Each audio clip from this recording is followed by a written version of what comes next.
नमस्कार। आइए सुनते हैं मुंशी प्रेमचंद जी की लिखी कहानी मनोवृत्ति। एक सुंदर युवती प्रातःकाल गांधी पार्क में बिल्लौर के बेंच पर गहरी नींद में सोई पाई जाए, यह चौंका देने वाली बात है। सुंदरियां पार्क में हवा खाने आती हैं, हंसती हैं, दौड़ती हैं, फूल पौधों से खेलती हैं, किसी का उधर ध्यान नहीं जाता। लेकिन कोई युवती रविश के किनारे वाले बेंच पर बेखबर सोए, यह बिल्कुल गैर मामूली बात है। अपनी ओर बलपूर्वक आकर्षित करने वाली। रविश पर कितने आदमी चहलकदमी कर रहे हैं, बूढ़े भी जवान भी। सभी एक क्षण के लिए वहां ठिठक जाते हैं, एक नजर वह दृश्य देखते हैं, तब चले जाते हैं। युवक कुरेंद्र रहस्य भाव से मुस्कुराते हुए, वृद्धजन चिंता भाव से सिर हिलाते हुए और युवतियां लज्जा से आंखें नीचे किए हुए। बसंत और हासिम निक्कर और बनियान पहने नंगे पांव दौड़ रहे हैं। बड़े दिन की छुट्टियों में ओलंपियन रेस होने वाली है। दोनों उसी की तैयारी कर रहे हैं। दोनों इस स्थान पर पहुंचकर रुक जाते हैं और दबी आंखों से युवती को देखकर आपस में ख्याल दौड़ाने लगते हैं। बसंत ने कहा, इसे और कहीं सोने की जगह न मिली? हासिम ने जवाब दिया, कोई वेश्या है। लेकिन वेश्याएं भी तो इस तरह बेशर्मी नहीं करती।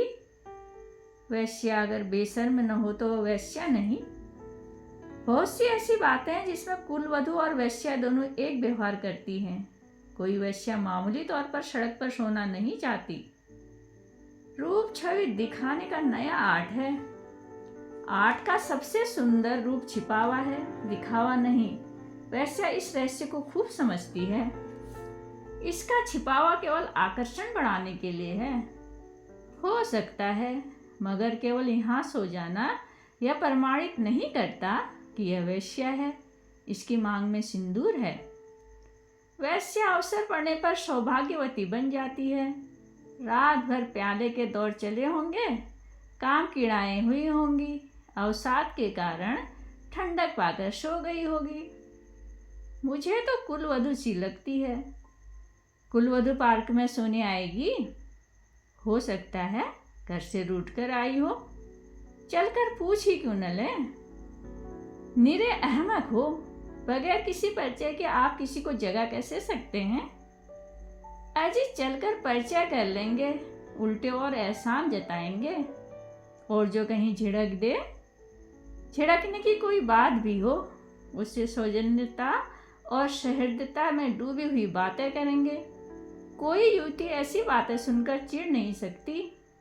अजी गत यौवनाएं तक तो राष्ट्रभरी बातें सुनकर फूल उठती हैं। यह नव यौवना है। मैंने रूप और यौवन का ऐसा सुंदर संयोग नहीं देखा था। मेरे हृदय पर तो यह रूप जीवन पर्यंत के लिए अंकित हो गया, शायद कभी न भूल सकूं। मैं तो फिर भी यही कहता हूँ कि यह कोई वेश्या है। रूप की देवी वेश्या भी हो तो उपास्य है। यहीं खड़े खड़े कवियों की सी बातें करोगे? जरा वहां तक चलते क्यों नहीं? तुम केवल खड़े रहना, पास तो मैं डालूंगा। कोई कुलवधू है। कुलवधू पार्क में जाकर सोए तो इसका इसके सिवा कोई अर्थ नहीं कि वह आकर्षित करना चाहती है, और यह वेश्या मनोवृत्ति की है। आज की युवतियां युवकों के आंखें नहीं चुराती। हाँ, लेकिन है कुलवधू। कुलवधू से किसी तरह की बातचीत करना मैं बेहूदगी समझता हूँ। तो चलो फिर दौड़ लगाएं। लेकिन दिल में तो वह मूर्ति दौड़ रही है। तो आओ बैठें। जब वह उठकर जाने लगे तो उसके पीछे चलें। मैं कहता हूँ वेश्या है और मैं कहता हूँ कुलवधू है, तो 10-10 की बाजी रही। दो वृद्ध पुरुष धीरे धीरे जमीन की ओर ताकते आ रहे हैं, मानो जवानी ढूंढ रहे हों। एक की कमर झुकी, बाल काले, शरीर स्थूल, दूसरे के बाल पके हुए, पर कमर सीधी, इखरा शरीर। दोनों के दांत टूटे पर नकली लगाए, दोनों की आंखों पर ऐनक। मोटे महाशय वकील हैं, छरहरे महोदय डॉक्टर। वकील, देखी यह 20वीं सदी की करामात। डॉक्टर, जी हाँ, देखा। हिंदुस्तान दुनिया से अलग तो नहीं है, लेकिन आप इसे शिष्टा तो नहीं कह सकते। शिष्टता की दुहाई देने का अब समय नहीं है। किसी भले घर की लड़की वैश्या है साहब, आप इतना भी नहीं समझते। वैश्या इतनी फूहड़ नहीं होती, और भरे घर की लड़कियां फूहड़ होती हैं। नई आज़ादी है, नया नशा है। हम लोगों की तो बुरी भली कट गई, जिनके सिर आएगी झेलेंगे। जिंदगी जहन्नुम से बदतर हो जाएगी। अफसोस, जवानी रुखसत हो गई। मगर आंख तो नहीं रुखसत हो गई, वह दिल तो नहीं रुखसत हो गया। बस आंख से देखा करो, दिल जलाया करो। मेरा तो फिर जवान होने को जी चाहता है। सच पूछो तो आजकल के जीवन में ही जिंदगी की बहार है। हमारे वक्त में तो कहीं कोई सूरत ही नजर न आती थी। आज तो जिधर जाओ हुस्न ही हुस्न के जलवे हैं। सुना, युवतियों को दुनिया में जिस चीज से सबसे ज्यादा नफरत है वह बूढ़े मर्द हैं। मैं इसका कायल नहीं। पुरुष का जौहर उसकी जवानी नहीं, उसकी शक्ति संबंधता होती है। कितने ही बूढ़े जवानों से ज़्यादा कड़ियल होते हैं। मुझे तो आए दिन इसके तजुर्बे होते हैं। मैं ही अपने को किसी जवान से कम नहीं समझता। यह सब सही है, पर बूढ़ों का दिल कमज़ोर हो जाता है। अगर यह बात न होती तो इस रमणी को इस तरह देखकर हम लोग क्यों न चले आते। मैं तो आंख भर देख भी न सका। डर लग रहा था कि कहीं उसकी आंखें खुल जाए और वो मुझे ताकते देख ले तो दिल में क्या समझे। खुश होती कि बूढ़े पर भी उसका जादू चल गया। ऐसी रहने भी दो। आप कुछ दिनों ओकासा का सेवन कीजिए। चंद्रोदय खाकर देख चुका, सब लूटने की बातें हैं। मंकी ग्लैंड लगवा लीजिए ना। आप इस युवती से मेरी बात पक्की कर दें, मैं तैयार हूँ। हाँ, यह मेरा जिम्मा, मगर भाई हिस्सा भी रहेगा। अर्थात यह है कि कभी कभी मैं भी आपके घर झांक कर अपनी आंखें ठंडी कर लिया करूँगा। अगर आप इस इरादे से आए तो आपका दुश्मन हो जाऊं। ओहो, आप तो मंकी ग्लैंड का नाम सुनते ही जवान हो गए। मैं तो समझता हूँ यह भी डॉक्टरों ने लूटने का एक लटका निकाला है। सच? अरे साहब, इस रमणी के स्पर्श में जवानी है। आप हैं किस फेर में? इसके एक एक अंग में, एक एक चितवन में, एक एक मुस्कान में, एक एक लिबास में जवानी भरी हुई है। न 100 मंकी ग्लैंड, न एक रमणी का बाहुपास। अच्छा, कदम बढ़ाइए, मुवक्किल आकर बैठे होंगे। यह सूरत याद रहेगी। फिर आपने याद दिला दी। वह इस तरह सोई है इसलिए कि लोग उसके रूप को, उसके अंग विन्यास को, उसके बिखरे हुए केशों को, उसकी खुली हुई गर्दन को देखें और अपनी छाती पीटें। इस तरह चले जाना उसके साथ अन्याय है। वह बुला रही है और आप भागे जा रहे हैं। हम जिस तरह दिल से प्रेम कर सकते हैं, जवान कभी कर सकता है? बिल्कुल ठीक। मुझे तो ऐसी औरतों से साबिका पड़ चुका है जो रसिक बूढ़ों को खोजा करती है। जवान तो छिछोरे, उच्छृंखल, अस्थिर और गर्वीले होते हैं। वे प्रेम के बदले में कुछ चाहते हैं। यहाँ निस्वार्थ भाव से आत्मसमर्पण करते हैं। आपकी बातों से दिल में गुदगुदी हो गई।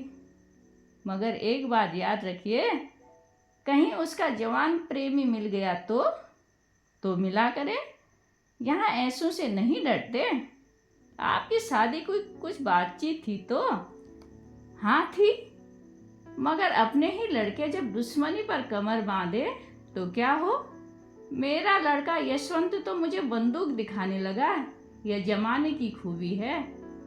अक्टूबर की धूप तेज हो चली। दोनों मित्र निकल गए। 2 देवियां, एक वृद्धा, दूसरी नवयौवना पार्क के फाटक पर मोटर से उतरी और पार्क में हवा खाने आई। उनकी निगाहें भी उस नींद की मारी युवती पर पड़ी। वृद्धा ने कहा, बड़ी बेशर्म है, नवयौवना ने तिरस्कार भाव से उसकी ओर देखकर कहा, ठाठ तो बड़े घर की देवियों के हैं, बस ठाठ ही देख लो। इसी से मर्द कहते हैं स्त्रियों को आज़ादी न मिलनी चाहिए।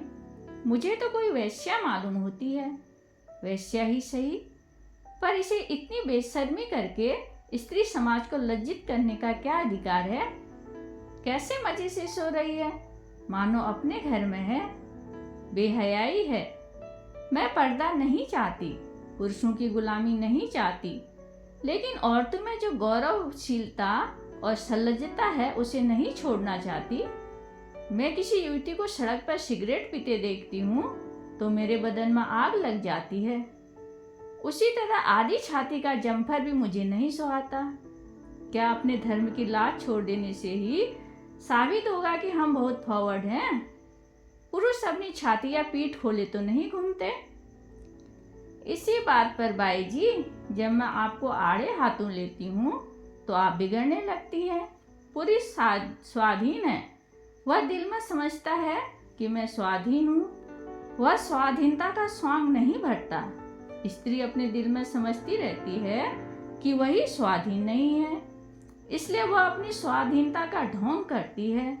जो बलवान है वे अकड़ते नहीं, जो दुर्बल हैं वही अकड़ दिखाते हैं। क्या आप उन्हें अपने आंसू पोंछने के लिए इतना अधिकार भी नहीं देना चाहती? मैं तो कहती हूँ स्त्री अपने को छिपाकर पुरुष को जितना नचा सकती है, अपने को खोलकर नहीं नचा सकती। स्त्री ही पुरुष के आकर्षण की फिक्र क्यों करे? पुरुष क्यों स्त्री से पर्दा नहीं करता? आज मुंह न खुलवाओ मीनू, इस छोकरी को जगाकर कह दो जाकर घर में सोए। इतने आदमी आ जा रहे हैं और यह निर्लज्ज टांग फैलाई पड़ी है, यहाँ इसे नींद कैसे आ गई? रात कितनी गर्मी थी बाई जी, ठंडक पाकर बेचारे की आंख लग गई है। रात भर यहीं रही है, कुछ बदली हूँ। मीनू युवती के पास आकर उसका हाथ पकड़कर हिलाती है। यहाँ क्यों सो रही हो देवी जी, इतना दिन चढ़ाया, उठकर घर जाओ। युवती आंखें खोल देती है। ओह, इतना दिन चढ़ाया, क्या मैं सो गई थी? मेरे सिर में चक्कर आ जाया करता है। मैंने समझा शायद हवा से कुछ लाभ हो, यहाँ आई, पर ऐसा चक्कर आया कि इस बेंच पर बैठ गई। फिर मुझे होश न रहा। अब भी मैं खड़ी नहीं हो सकती, मालूम होता है गिर पड़ूंगी। बहुत दवा की पर कोई फायदा नहीं होता। आप डॉक्टर श्यामनाथ को जानती होंगी, वह मेरे ससुर हैं। युवती ने आश्चर्य से कहा, अच्छा, वह तो अभी इधर से ही गए हैं? सच? लेकिन मुझे पहचान कैसे सकते हैं? अभी मेरा गौना नहीं हुआ है। तो क्या आप उनके लड़के बसंत लाल की धर्मपत्नी हैं? युवती ने शर्म से सिर झुकाकर स्वीकार किया। मीनू ने हंसकर कहा, बसंत पाल तो अभी इधर से गए हैं, मेरा उनसे यूनिवर्सिटी का परिचय है। अच्छा, लेकिन उन्होंने मुझे देखा कहाँ है? तो मैं दौड़कर डॉक्टर साहब को खबर दे दूँ? जी नहीं, मैं थोड़ी देर में बिल्कुल अच्छी हो जाऊंगी। बसंत पाल भी वहाँ खड़ा है, उसे बुला दूँ? जी नहीं, किसी को न बुलाइए। तो चलो, अपनी मोटर पर तुम्हें तुम्हारे घर पहुँचा दूँ? आपकी बड़ी कृपा होगी। किस मोहल्ले में? बेगमगंज, मिस्टर जयराम दास के घर। मैं आज ही मिस्टर बसंत पाल से कहूँगी। मैं क्या जानती थी वह इस पार्क में आते हैं, मगर कोई आदमी तो साथ ले लिया होता। किस लिए? कोई ज़रूरत न थी। धन्यवाद।